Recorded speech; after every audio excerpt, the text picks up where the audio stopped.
Hi, I'm Bethea. I'm a video game composer and sound designer. I've been working professionally in the industry for 8 years.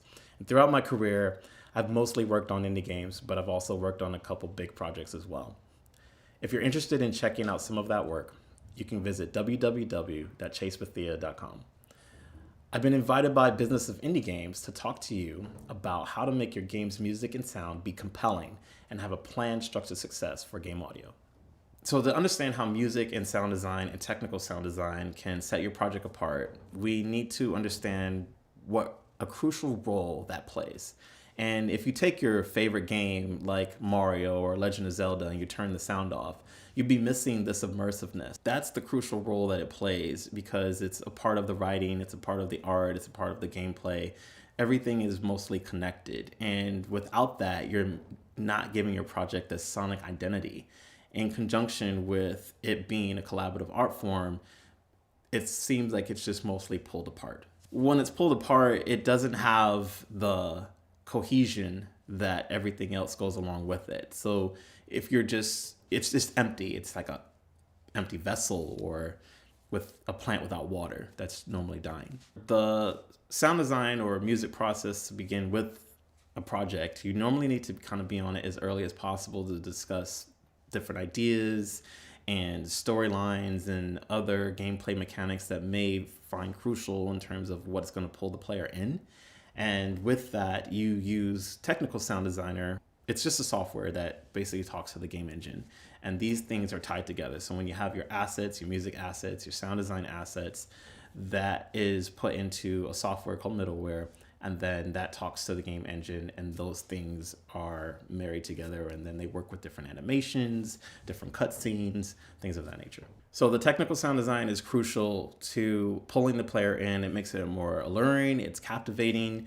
These things that are going into it are everything that pulls the storytelling and the writing and the gameplay together and just has it very tight and a nice packaged product for the player in the end. The score for the game and the music is typically working with one or two composers, and with that they talk to the producer or the game designer or whoever in charge of the project and discuss ideas, talk about the environment settings, talk about how the end play of the game is usually towards for the journey of what the player is going to be experiencing and different influences that have come apart in terms of other games that they are inspired by. And with that, we use references or placeholders to justify where things actually fit within the game. And so the composer will go back, take these ideas, and probably work on it for about a year to 5 to 7 years of creating these themes for different characters, themes for different environments, whether it be in the mountains with snow or the grasslands or the desert, and make a story with the notes to pull together things that are going to happen within the game, whether the player is triggering it or if the player doesn't trigger it. And with that, it becomes where the glue and the magic really happens. So the sound design and the score typically will work in tandem, and that's crucial because you don't want to have a score that's louder than the sounds, and you don't want to have the sounds that's louder than the score because it's going to pull the player out immediately just like that. You want to have it be as smooth as possible and everything being balanced. You don't want anything being too loud, or you don't want the player even turning the sound or the game audio off at all. You don't want them to just lose that focus. And that's why it's really important because, like I said, as the final product of the collaborative art form, when you're working with the writing and the gameplay, if anything is unbalanced, the player will notice and it pulls them out and it doesn't make them want to play, or the retention is lost.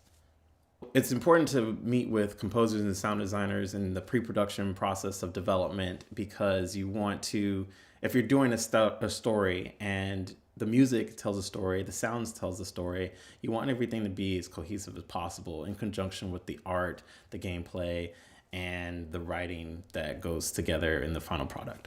Music and sound design is so crucial to have in the early stages of development because it creates a sonic identity that will set your game apart from any other game that is out there. It's the same thing as if you were in the arcade and without visually seeing the game, you can understand and know exactly what game that is without being there in person. Just know that it's any game that you have ever wanted to play. Teenage Mutant Ninja Turtles, Street Fighter, whatever it is, you would know what it is because you know the music and you know the sound. The same thing pretty much occurs in the early process because you're telling the story, the sound works with that in conjunction with the art, the gameplay, and the writing. It's very important to include an audio budget from the very beginning of your game development. Many times, a lot of game developers decide to have it as an afterthought and then are rushing to kind of get those assets into the game, and this is not good. This will cause your budget to be overblown because it becomes more expensive because you're trying to have a rush job, and the quality product in the end is probably not going to be great. What they typically do in film is they have something called pre-production where they decide who the directors, the cinematographers, actresses, caterers even are decided in from the very beginning of the project to the end. And this saves them a lot of time and they are able to discern what the budget is. So for game development, I would suggest that if you are developing a game, to put 10 to 15% of the budget aside from the entire production and maybe have a 5% buffer just in case for any delays in production overall. I also would suggest that if you are wanting to work with any game audio professional and their rates may be a little high, please negotiate. Just ask. You never know what you're going to get if you don't ask, and it may turn out to be a great collaboration and an end product in the end. An asset list is very important for your game development project and pre-production. And it keeps a clear channel between the game designer, the writers, the artists, the composer, and the sound designers to understand what assets are needed from the very beginning of the project. If you didn't have this, you would have a mess and not really understanding what sounds are going anywhere, and your milestones may get tripped up, your budget may get out of place, and this can get very expensive very fast. So the organization for having the sheet is paramount and is absolutely needed for your project if you're in the pre-production process. Otherwise, it won't end. There's a couple of different middleware software that you can use. It's Fmod, Wise, Cryware, and Fabric. And just go on their website, check out what licenses they offer.